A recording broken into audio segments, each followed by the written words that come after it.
right, let's try this out. Morning, ladies and gentlemen. Can you hear me back there? Yes? Terrific. Welcome to Data 8. This is a lot of fun. I am so happy to be able to work through these concepts and ideas with you for the next 15 weeks. Please find a seat. We are all friends here, so if you need to climb over people's knees, they won't mind. If you are sitting on the stairs, please make sure that there is a clear path up out to the door. So here we are, Data 8, Lecture 1. I hope I've got the date right. It's one of those things, once you come back after the summer, you have no idea what time it is. So I'm going to spend a little time talking to you about what the course is about, introducing you to the people who are instrumental in creating the course and who will be teaching you, and then we'll, talk a little bit about the nitty-gritty that everybody wants to know, and then we'll get going and hopefully look at some data. So, if I can ever get this thing to move, which I can't. Yeah, that's better.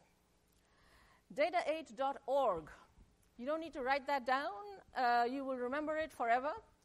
Data8.org. You just go there, and it's all there.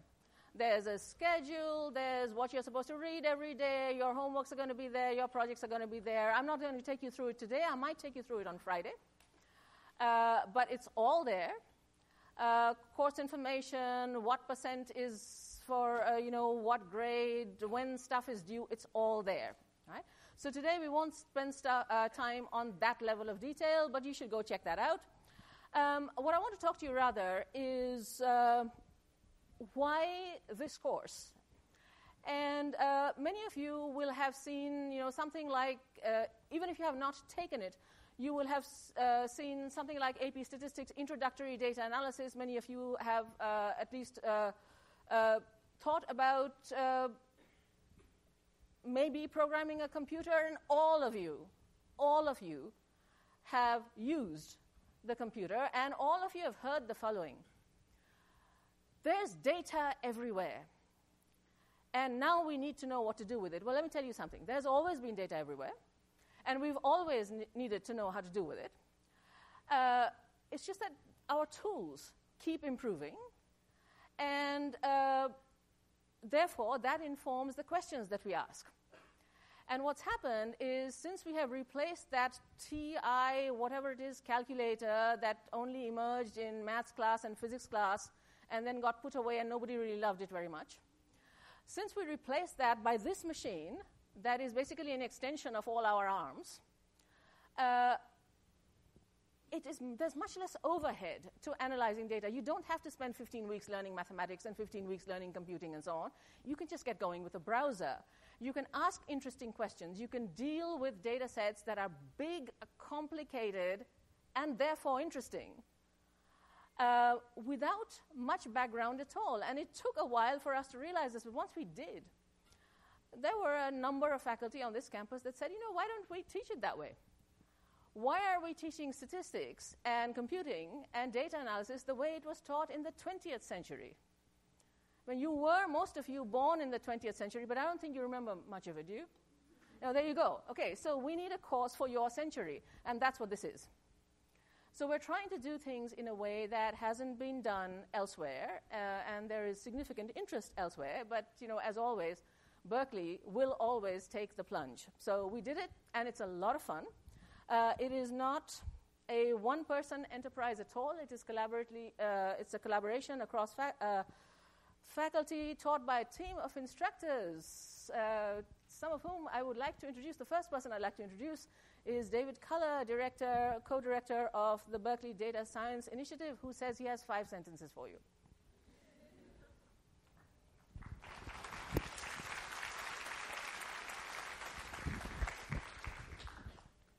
Ani can count them. I spent one. You may not see yourselves as intrepid explorers as you walked into this class, but let me tell you, you have the most amazing educational experience ahead of you today. And yes, Current estimates are by the time you're juniors, 500,000 data science jobs will be unfilled nationally. And I want to say yesterday, as I was leading a parade around the new data science instructional labs, when we turned from the lab on the 4th floor of Evans and looked out, I realized we were looking at where Berkeley Unix was created, where TCP/IP, the basis of the internet, was formed in the very first place, and Eric Allman wrote SendMail. So it has this grand history, has been transformed into it, and welcome to the future.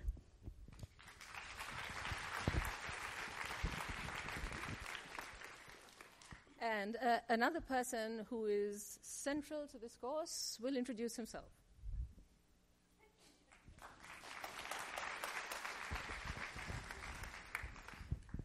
Hi, I'm John Niro. So Ani and I have been teaching this course together for some semesters now, and I think we both really love it.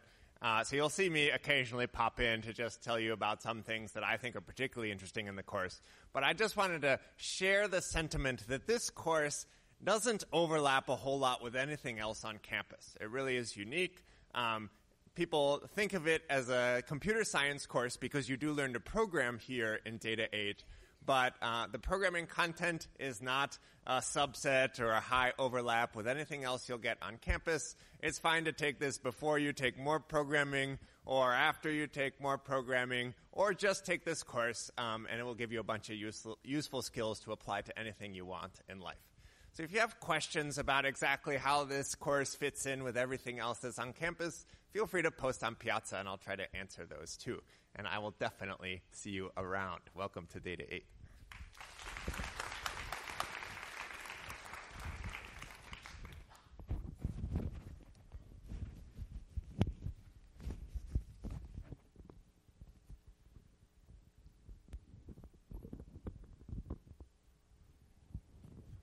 Yeah, it's a privilege to work with this group, but as you know, students, you learn best not necessarily from the teacher who's in front of you, but from all the people with whom you work.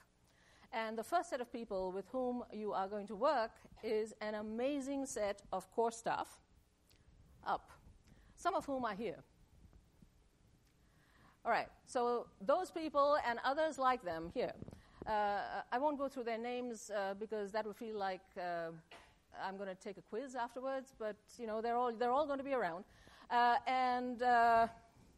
Thank you. The reason I'm pointing them out is that they have been associated with the course almost from the beginning. So Henry here and Sam, who was somewhere there, helped develop this course last fall. Others have taken the course. They've been tutors. They've been lab assistants. One of the things that happens is once you're in the course, you don't leave. Right? You take this course, and then the next semester you're a lab assistant. The semester after that, you're a group tutor. And after that, you're a UGSI, or you work with the faculty to develop it. And, you know, that means if people don't leave, something's happening that's interesting. And so I hope next semester that's going to be you, writing to me saying, okay, professor, I'm ready here. Now how can I keep going with this stuff? So that's going to be you. These people are going to be very, very important to you. Data8.org has all of our contact information, et cetera, et cetera, et cetera. Some nitty-gritty, my office. Okay, I wanted to show you this. I'm trying not to do too much nitty-gritty here. I have officially scheduled office hours on Monday and Tuesday. I haven't officially scheduled any for later in the week because you're in lab Wednesday and Thursday. And all kinds of stuff happens on Fridays, but I will be around. Basically, you will not be able to get rid of me. So I'm everywhere. What I recommend is those of you who don't have an 11 o'clock commitment, catch me after class. So there's a bench outside Pimentel. I'm just going to install myself there. Last semester, certainly I was spending at least another half hour outside class. You can catch me at any time, and, you know, I do use email.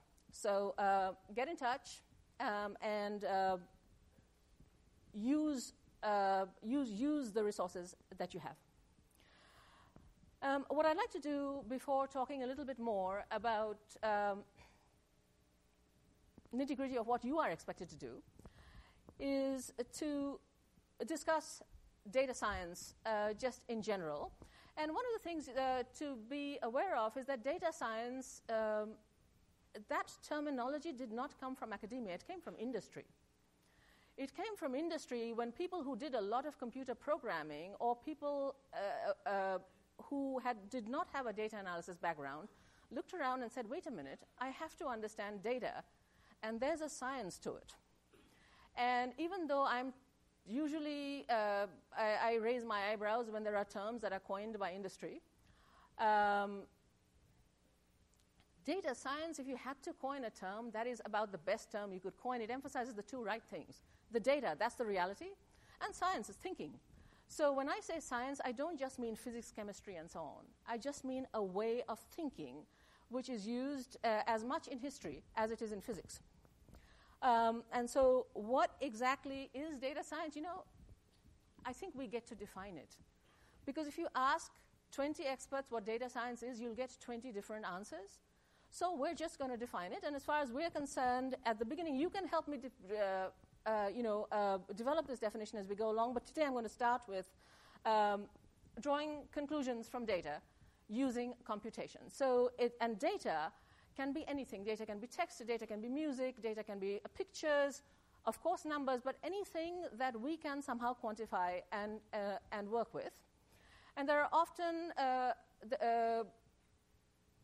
people try to compartmentalize what a subject does. I'm going to do a very rough compartmentalization.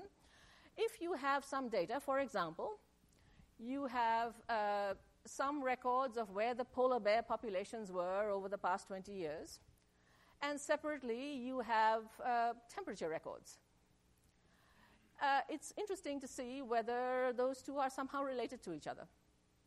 So what do? Maybe you have a map here, and you have some photographs here, and so on. What do you do? Well, the first thing you do is you mess around.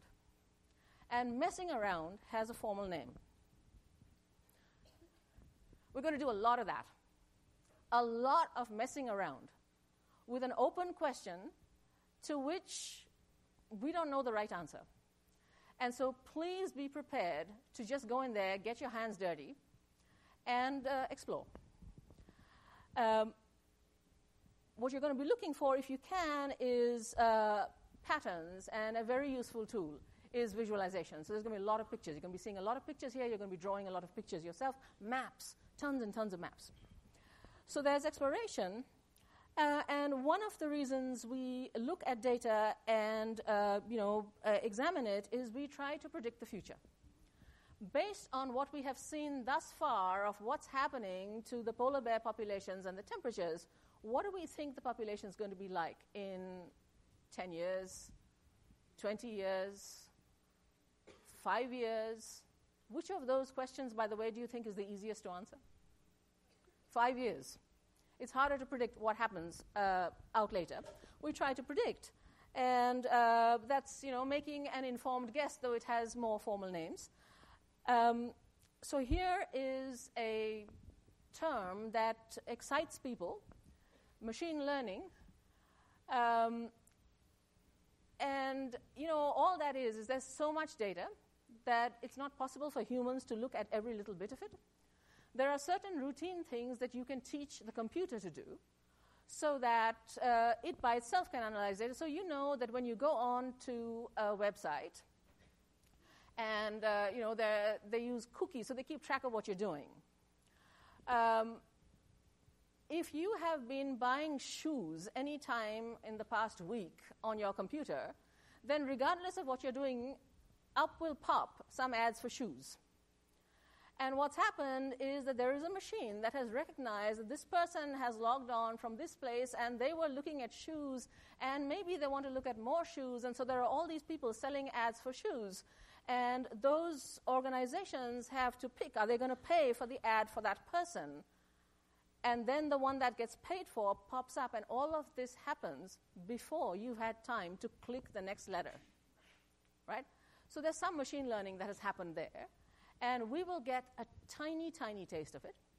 Optimization is how to make good predictions based on certain rules, certain criteria for what is a good prediction. Some of you will have heard the term regression. That is an early example of optimization. So we're going to be doing some of that, how to make good predictions. How to make good predictions from large, messy data sets. And almost people certainly say there's a section of industry that thinks that data science ends here. You learn machine learning, you're a data scientist. We beg to differ. A prediction by itself isn't worth much of anything. If somebody asks me to predict the height of the next student that walks into this classroom, I'm going to say 4 inches. I'm just going to say 4 inches, and I'm going to stick stubbornly to 4 inches. What are you going to do, sue me? The point is, I can predict anything I want. I can predict 3 miles. But the reason you giggle is in your head, automatically there is a sense that some predictions are better than others. So understanding how good your prediction is, what are the kinds of conclusions that you can legitimately make from data, how likely are you to be wrong, that is the business of inference. And data science crucially involves all of these components. So we will be not just making predictions, but we will be trying to quantify the degree of certainty or uncertainty that we have in those predictions. And what we will use is, I'll use the fancy terms, but stochastic just means random. It will be our quantification will be based on an understanding of randomness, on how to make decisions based on incomplete information. And we're always making decisions based on incomplete information, so this is a good thing to do. And this is why our textbook, data8.org, you'll find it, our textbook is called Computational and Inferential Thinking. You do not do one without the other. That's the purpose of this course. Now, I talked quite a bit about polar bears and climate, but you might want to look at snatches of songs and see if you can tell what genre it is or what features of a genre are reflected in snatches of songs. You might want to know if I have a patient with such characteristic and I give them this kind of dosage, what is going to be their outcome, and so on. Data science does not sit by itself in a computer science and statistics department, because after all, the questions have to come from somewhere. So we will be very focused on questions that are real, that somebody was interested in. We're going to talk about why people were interested in that. And then we are going to make reasonable assumptions about those data from a substantial understanding of the domain from which the data come. And, John is in the computer science department. I'm in statistics. We are, of course, not experts in every single domain. So this course does not stand by itself. Attached to Data 8, there are what we call connector courses that have less of the time commitment of a typical course, but they actually come from specific domains. So they're small, independent courses taught by Berkeley faculty. You want to, please? There's one. There will be others who will stop. We have data science and smart cities. We have a little more computing. We have cognitive science, all kinds of different areas of application that you can study. There's molecular biology, and so on. Go to data8.org, click on connector. There's a list. You're welcome to take as many of them as you wish to take. You can take them in future semesters. So they're open to you. We change, which are being offered every semester depends on who the faculty are teaching that semester, but they will be offered every semester. And having taken Data 8, you will be able to enroll in those as you wish. And so you get not only a sense of a breadth of questions and the techniques that you can use, but depth in one particular discipline of your interest. So keep an eye on those, not just this semester, but in future semesters, and I will try to make a little time for all the connectors instructors to come and talk to you early in the term.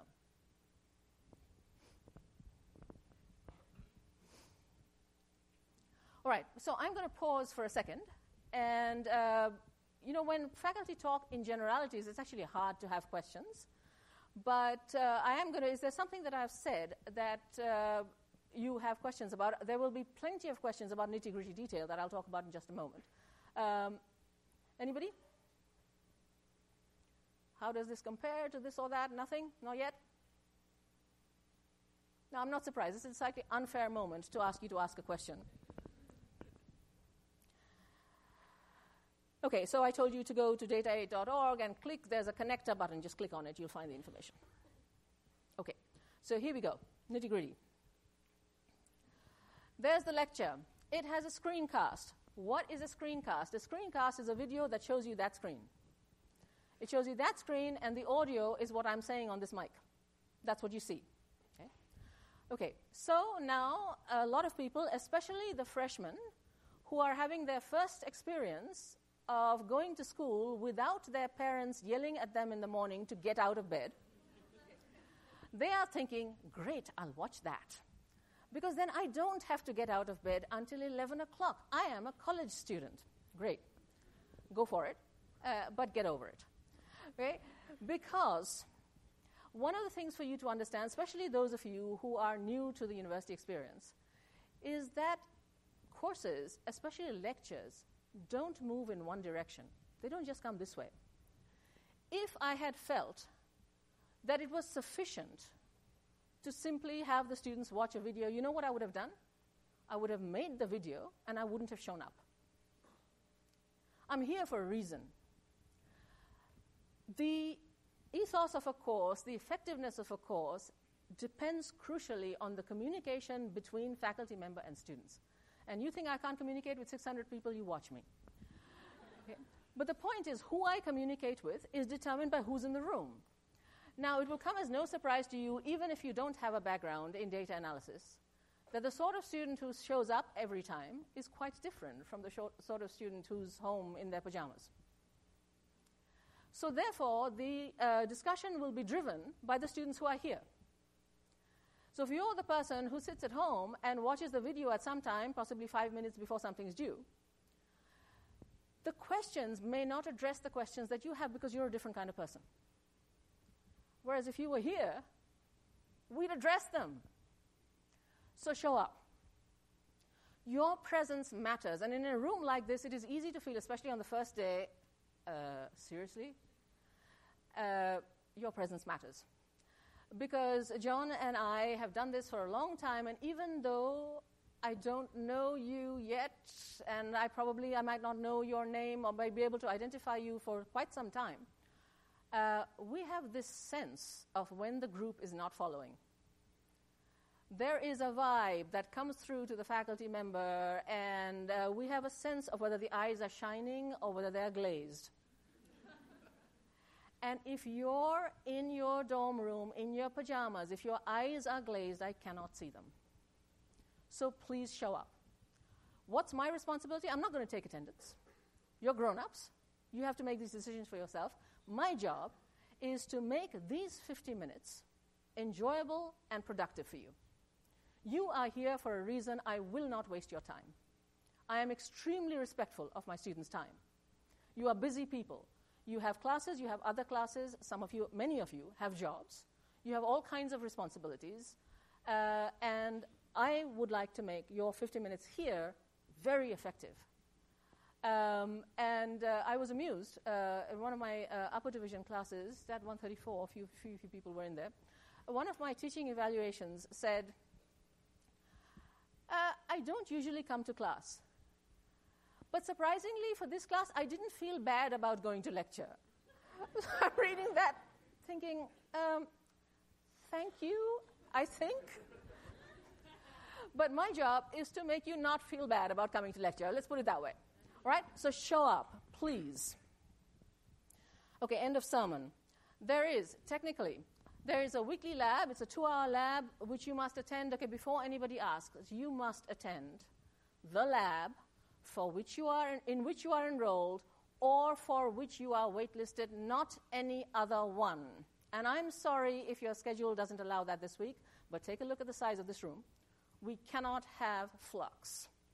So please show up to that lab. Bring your laptop. If this is a problem, just get in touch with me. So, for example, you're saying bring your laptop, but I have a very old one. It doesn't work very well. What should I do? Get in touch with me. We can help you out, right? But on a regular basis, bring your machine to lab. I'm not asking you to bring your machine to lecture this week, but next week you might find it interesting to follow along. Next week there'll be an interact button in textbook material, and if you click on that, the programs actually become live, and you can change parameters and see things change in lecture. So next week I'll be asking you to do that. So and lab is required. Lab is graded on completion, right? So we take you through a sequence of steps. Most people get them done without much difficulty. For some people, especially those who haven't done much of this before or any of this before, the first few labs take some time, and then after that, we start using the same things over and over again, and then you just get used to it. Due dates and so on, we'll discuss as the weeks pass. All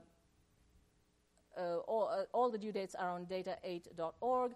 There's also a weekly homework assignment, no surprise there, and 2 or 3 projects during the course of the term. At the moment, the plan is for you to look at California water use data. We don't have much water. It would be very nice to know who's using it. And what we're going to try and do is have you compare that with income data. So we're going to look at income data across California. We're going to look at water use data across California and see, can we say anything? You're going to look at murder rates and the death penalty. Does it have a deterrent effect? We're going to look at those data, and we're going to see if we can say anything based on what we've done in this class. You are going to look at song lyrics, and this was a pet project of one of our developers, and people have had a lot of fun with it. Can you identify, based on just a few words, is a song a hip-hop song or a country song? You're going to figure that out. And you can see that the techniques that you use to do this can be used to answer questions that are quite varied and interesting. Okay, so that's actually, I'm going to get through this slide, and then I'm going to take questions. There are tons of office hours. I counted, it's approaching 50. Our tentative plan is to have them in the afternoons, but depending on the availability of the GSIs and what works for you guys, that may be spread over mornings as well. We'll see. But we will make them useful for you, and there will be plenty. There will be homework parties. We are a group. This is a collaborative enterprise. We insist that you collaborate. So there will be plenty of help, and we want you to take that help. There are 2 exams. There's a midterm in class, and there's a final, which the university, in its wisdom, picked the very first exam period. So all of us are going to come rubbing our eyes at 8 a.m. and oh dear. The good thing, of course, is it'll be over, right? Before, and then you can think about other classes. And we just look at it that way, right? Now, these 2 are not negotiable. You must take those exams on those days at that time, unless you have university-sanctioned accommodations, which if you don't know what I'm talking about, you don't. You must, so please look at your schedule. If you have conflicting lecture times, that is bad news. All right? So check it out. Okay, so I am going to shut up, and I am going to take questions about what's available on these slides. Yes? The question is, can you go to office hours for any GSI? Absolutely. You can go, and there will not just be the GSIs. There are going to be, I think, 15 group tutors as well. They will also be having office hours. Basically, you should go to office hours, regardless of who is the person. We are all going to be deciding together how we teach this class. Are the connector courses classes you would take alongside this course this semester, or are they courses you would take next semester? The connector courses classes that you would take along this class this semester, or do you take them next semester? Both. What you can't do typically is take a connector if you've never had data 8 or are not taking it at the time. Okay, so front of the class asking questions. This is very typical. Lovely. Yes? The projects that you mentioned, are they individual or group within the lab, or is it open to the whole class? Okay. How do the projects work? We encourage you to find one partner, right? You don't have to, but we encourage you to. Many people find one partner in the same lab. We can help with that. And then, both of those people will turn in the same project. So we strongly encourage group work, and I'll talk about that in more detail in just a moment. Nitty-gritty questions, anybody? Yes?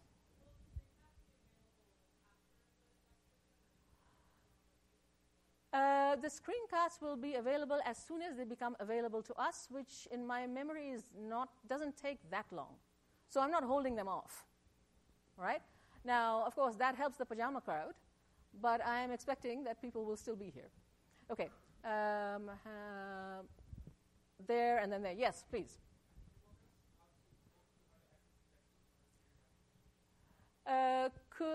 If you go to data8.org, go to course info. Under textbook, there's a link to computational and inferential thinking. It worked for me. We'll do that. How about we do that in lab? Okay? Yeah. When do connector courses start? Imminently. If you go and look on data8.org/connector, there's a list of them. Many of them are not going to start until this course has met. So check them out. Later this week and certainly next week. Okay, so now I am looking at a sea of faces, and arms sometimes get lost in the faces. So if I'm not responding to you, move your arm. That works.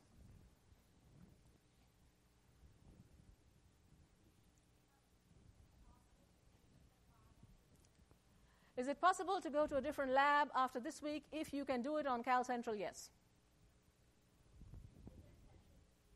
Yes, there is lab this week. The question is there a section this week? There is lab starting at noon today. More questions?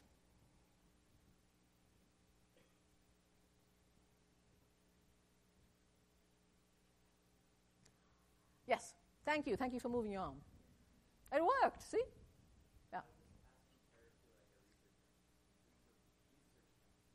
How does this class compare to a research methods class? What an interesting question. You will develop research methods in here. However, this is not a class about methods. This is a class about ideas. And so what we're going to do is not only do computation and actual analysis, we're going to talk a lot about the ideas behind the analysis, why the decisions are made the way they're made. So I wouldn't call it a methods class. Except that I think you will come out equipped to do data analysis research at a reasonable level once you're done.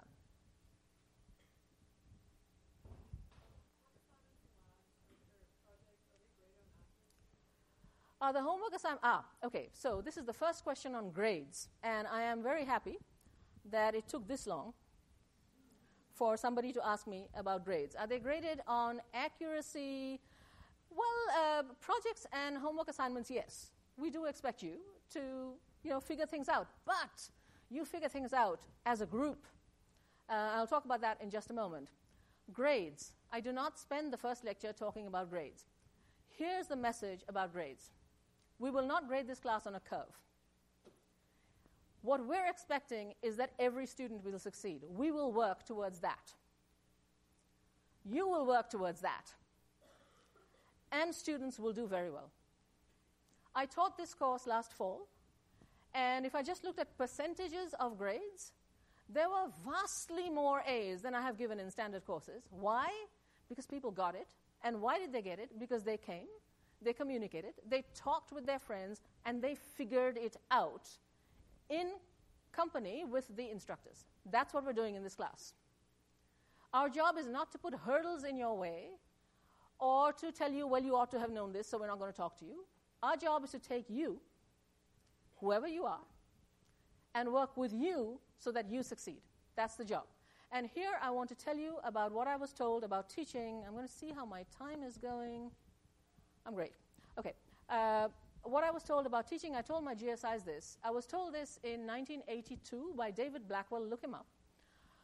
One of the greatest in our subject and a towering figure, though he was about this high. Go look him up. There are not that many in his generation mathematicians from ethnic minority backgrounds. Look him up. He was amazing, and he taught me how to teach. And the thing he told me that is the most important thing anybody has ever told me about teaching is teach the student you have. Don't teach the student you wish you had or the student you feel you should have. Just teach the person in the room. That's what I do. I will teach you. The teaching staff of the course will teach you. Show up. Right? Give us a chance to teach you. Okay. So what we're going to do now is talk a little bit about collaboration. Talk to people. And so take 2 seconds now. Identify somebody around you that you don't know. Okay? Tell them your name and ask them theirs. Go.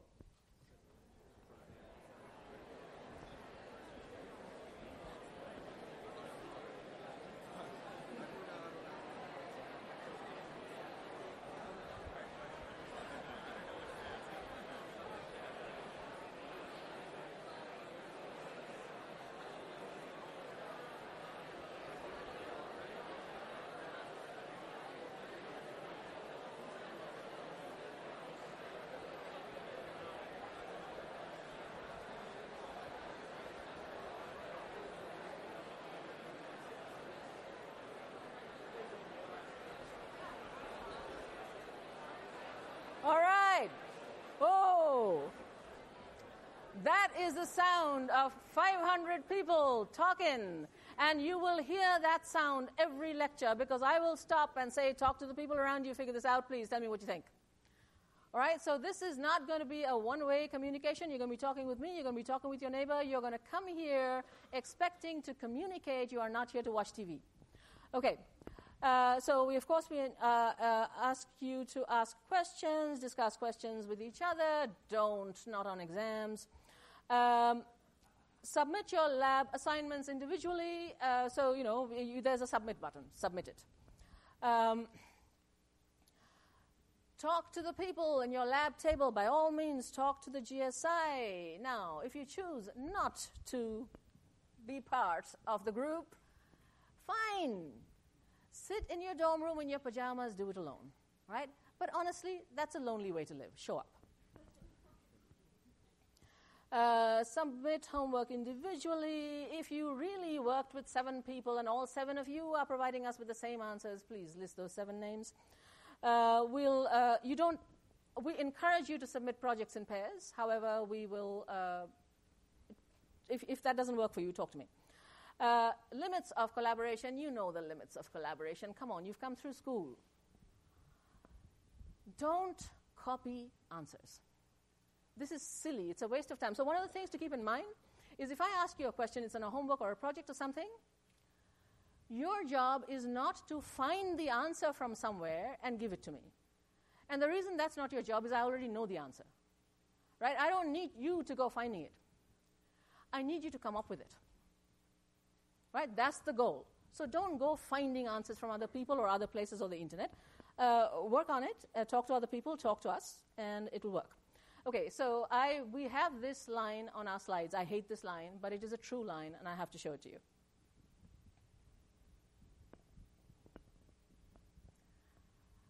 I don't like using the F word. All right? And we haven't had to, except for students who end up just doing nothing. Or students who just don't get it. The point is not for you to get your answers from other people, right? The point is for you to figure it out. So, okay, I actually hate this last line. I hope never to have to use it. I am going to just take, when we come back on Friday and you've been to a lab and so on, you'll have many more nitty-gritty questions, such as what % will get A's and what % is the homework? Look it up, course info, data8.org. What we'd like to do is, should we take a look at some data? Why don't we take a look at some data? That sounds like a great idea. Okay. So what we're going to do is we're going to read a book. Huckleberry Finn, how many people read it? Lots of people have read it. If you haven't read it, please read it. It's an American classic. You don't have to buy it. It's free. It is, in particular, here. That's Project Gutenberg. It's free. You can go there and you can read it. That's The Adventures of Huckleberry Finn. Okay? So what? So what we're going to do is we are going to have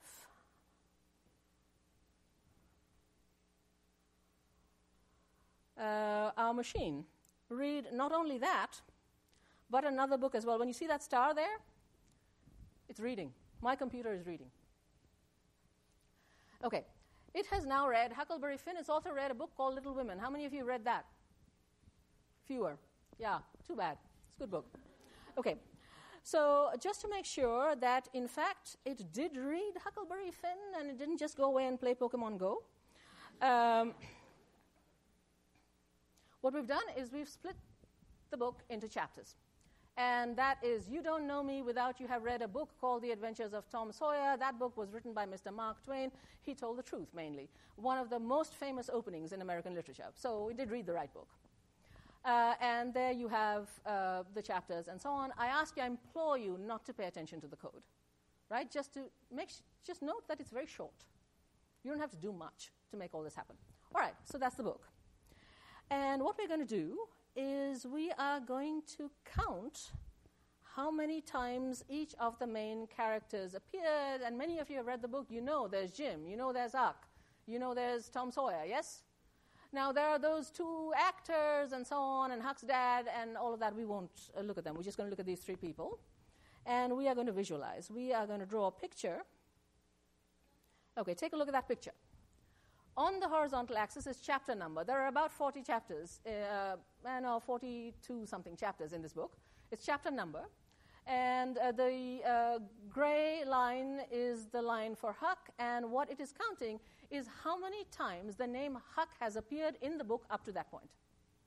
Yeah? So naturally, it's increasing. All right. So take a look. Who's the main character? Jim. You didn't have to read the book to figure that out. Okay. Tom. He has a flat zoom. Why is that?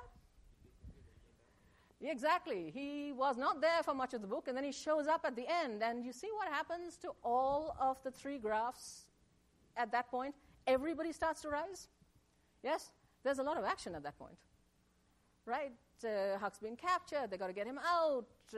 Tom is dressing as Huck. Huck is dressing as... there's all kinds of stuff going on. Yep. So you see the sharp rise there? The book is called The Adventures of Huckleberry Finn, yet Huck is the lowest of the graphs. Almost not mentioned at all. Why? He's the narrator, is the first person. Look at what you can tell from this. Yep. Now, if you can tell this, and the reason we're doing this is a book you know we're getting the answers right.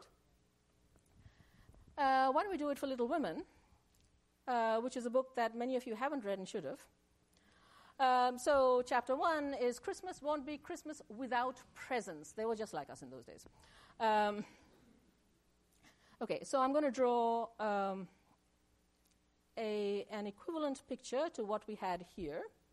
Okay, so Little Women is about 4 sisters, Amy, Beth, Meg, and Jo, and they're growing up, and their father is away at war, and, they are in somewhat reduced circumstances, but they have an interesting life, and they're very close to each other. Laurie is a boy who then grows to be a young man. Right, ladies and gentlemen, those of you who have not read this book, Laurie ends up with one of the sisters. Which sister?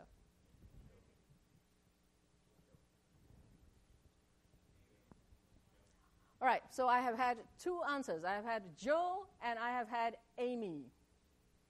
Which one's Laurie? Is that brown curve? Yes? This guy snags one of these girls. Which girl? Look at those curves. Which curve is Laurie's curve close to? Amy, and it's not just close. You see how it's rising in lockstep towards the end of the book? So when he is mentioned, she is mentioned, and when she is mentioned, he is mentioned. They're a couple. It's so sweet. Okay, sorry for the spoiler. All right?